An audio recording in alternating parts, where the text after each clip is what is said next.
October in Edmonton is a warning. The air turns sharp. The leaves are gone and the dark comes early. It's the kind of cold that seeps into your bones. But on October 11th, 2008, the weather was the least of anyone's worries.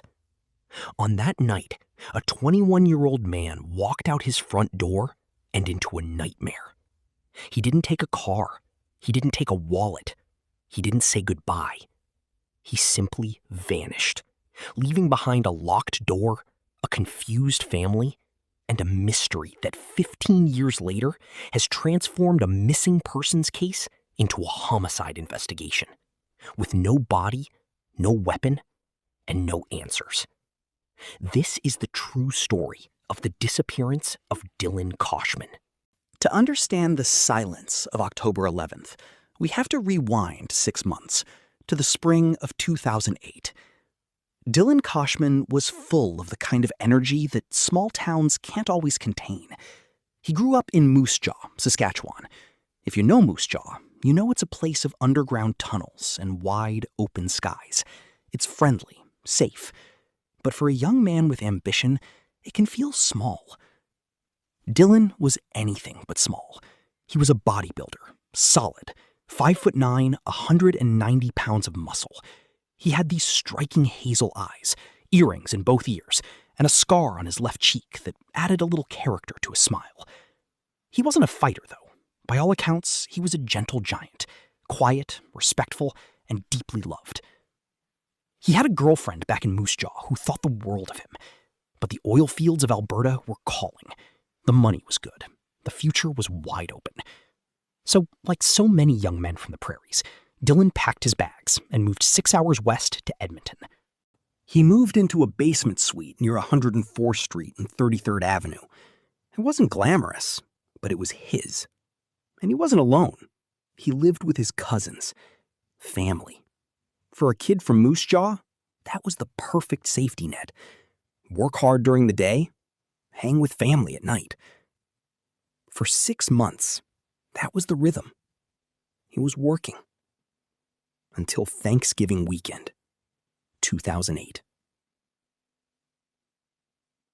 October 10th, 2008. It was a Friday. The air was cold, but inside that basement suite on 104th Street, it was hot, stuffy. Alcohol was flowing. Dylan had been drinking. The young men were arguing. These weren't necessarily rare occurrences. Cousins squabbling, egos clashing, fueled by beer.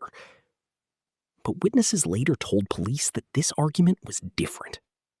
It got physical. We don't know exactly who threw the first punch. The details are muddy, lost to the haze of intoxication and the passing of time. But what we do know is that the fight escalated to the point where Dylan was asked to leave. He was told to get out of his own home. Dylan Koshman was last seen alive at the southwest corner of 34 Avenue and Calgary Trail. That's a major thoroughfare in Edmonton. It's loud, even late at night. Big trucks, street lights.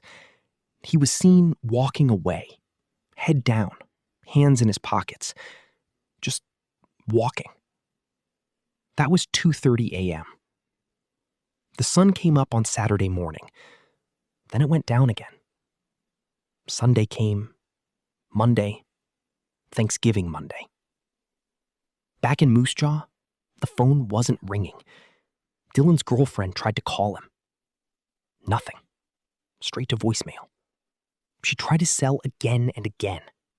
No answer. No text back. For days, silence. On October 15th, 4 days after he vanished, his girlfriend did what friends and family are always too afraid to do. She called the Edmonton Police Service and filed a missing persons report. The search for Dylan Koshman began, but the trail was already cold. When police started digging, they found a ghost. They searched the neighborhood near 104th Street and 33 Avenue. They brought in dogs. They knocked on doors. What they found was unsettling. They found Dylan's wallet. It was lying in a neighbor's yard, just a few houses away from his own front door. Just lying there in the grass, exposed to the elements. Now, you have to ask yourself, if you're walking down the street at 2:30 a.m., angry, but alive, do you toss your wallet into a stranger's bushes? Probably not. It suggests struggle. It suggests confusion. Or it suggests that someone else put it there to make it look like he stumbled home. That wallet was the only trace of Dylan Koshman the physical world would ever give up. Police checked his bank account. Zero activity. Not a single debit card swipe. No cash withdrawal. They traced his cell phone. Dead. No pings, no calls, no texts after 2:30 a.m. It was as if the earth had opened up and swallowed him whole. For the first few years, the police were cautious. Sergeant Neil Zerowell from the Missing Persons Unit said they were keeping an open mind. They didn't want tunnel vision. But open mind is police code for we have no idea what happened. Was it exposure? Edmonton in October is cold. Could a drunk man in a t-shirt have wandered into a field and died of hypothermia? Possibly. But they would have found the body. Edmonton isn't a jungle. Search and rescue teams are thorough. Did he just leave? Start a new life? His family laughed at that one. Dylan was close to his mother, Melanie. He was in love with his girlfriend. He had a new job. He had money in the bank. Runaway kids don't leave their money in the bank. By 2014, 6 years in, the silence was deafening. Melanie Alex, Dylan's mother, told the Edmonton Journal, "The wound of him disappearing 6 years ago is still wide open because there is no closure. There are no answers. Without your loved one, everything's changed." For years, the family operated on a painful cycle. Hope, despair. Hope, despair. Every Thanksgiving, they would drive from Moose Jaw to Edmonton. They would hold vigils. They would hang posters on lampposts near Calgary Trail. Dylan's sister, Tara, became a warrior. His mother, Melanie, became an activist. They started lobbying the federal government to create better databases for missing persons and unidentified remains. They turned their agony into action. But the police investigations seemed to be stagnating. That is, until 2015. Behind the scenes, something changed. The Edmonton Police Service stopped treating this like a missing persons case. They moved the file. They moved it to the homicide unit.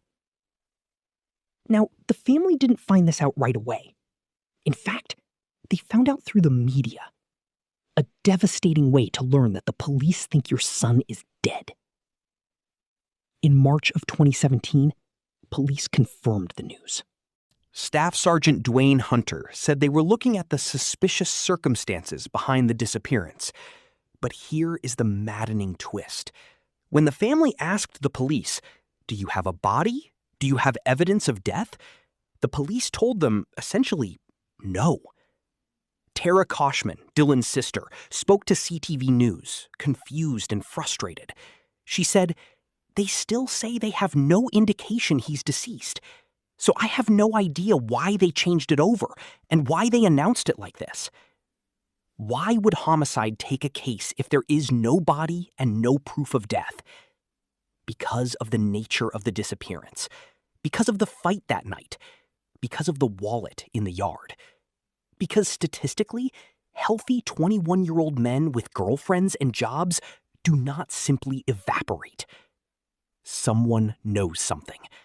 And the cops know that the person who knows something is likely terrified. In the absence of facts, rumors breed. Online forums and true crime podcasts have speculated about Dylan Koshman for years. Let's look at the two main theories. Theory 1, the accidental death. Dylan was drunk. He was upset. He left without a jacket. Perhaps he tried to cut through a ravine or a construction site. Maybe he fell. Maybe he hit his head.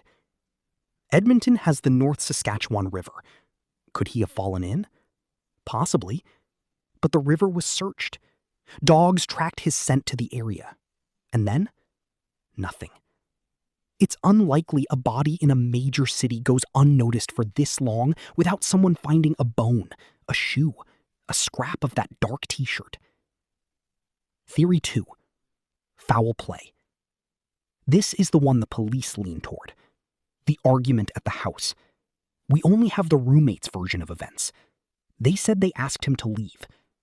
But what if the fight didn't end at the door? What if it spilled out onto the lawn? Then there is the stranger danger aspect. Calgary Trail is a truck route. It's seedy late at night. Could Dylan have accepted a ride from the wrong person? Could a predator have picked him up? But the most compelling theory, the one that keeps the family up at night, is the theory of the wrong place, wrong time. A case of mistaken identity. Or perhaps he saw something he shouldn't have on his walk home. However, without a body, without a confession, these are just shadows on the wall. Let's pause the investigation for a moment. Let's talk about the living. Because true crime isn't really about the dead. It's about the wreckage left behind. It's been 15 years. 15! Dylan would be 36 years old now. He would probably have a trade ticket and pipe fitting. He might have a beer belly by now instead of a bodybuilder six-pack. He might have kids. He might coach soccer. But he doesn't. Instead, his mother, Melanie Alex, drives 6 hours every year to hang flyers on telephone poles. In 2023, on the 15th anniversary, she was out there again, her and Kara, stapling paper to wood, begging strangers to remember a face from 2008. In a recent interview, Tara told reporters that the case is now considered cold. She said police told them bluntly, it's not an active investigation anymore. They're waiting for someone to come to them. Imagine hearing that. Imagine being told that the machinery of the law has stopped grinding, and the only thing left is the hope that a guilty person develops a conscience. The family has raised a $40,000 reward. $40,000 for a tip, for a piece of information, for the location of a body so they can have a funeral. But here is the tragic irony. The person who killed Dylan, if he was killed, is probably long gone. Or perhaps he's still in Edmonton, living a normal life, going to hockey games, putting up Christmas lights, all while holding a secret that weighs a ton. Dylan Koshman is not a statistic. He is a collection of small, beautiful details. He had nice, even teeth. He lifted weights, but he wasn't mean. He moved to the city to make his mother proud. He wore earrings in both ears. And he is gone. The case being cold doesn't mean it's impossible. It just means the truth is hiding in the shadows, waiting for the right light. If you are listening to this, and you know something, even something you think is too small, too insignificant to matter, you have a moral obligation to speak. Did you see a man in a dark t-shirt walking near Calgary Trail that night? Did you hear a fight? Did a friend or a family member come home acting strange in October of 2008? Did they have a sudden, unexplained injury? Did they suddenly sell a car? Do you have a guilty conscience? The Edmonton Police Service still wants that call. Their tip line is still open, 780-391-5444. You can also call Crime Stoppers anonymously. You don't have to give your name. You just have to give Dylan's family the one thing they have been starving for 15 years. The truth. Dylan walked out that door expecting to come back.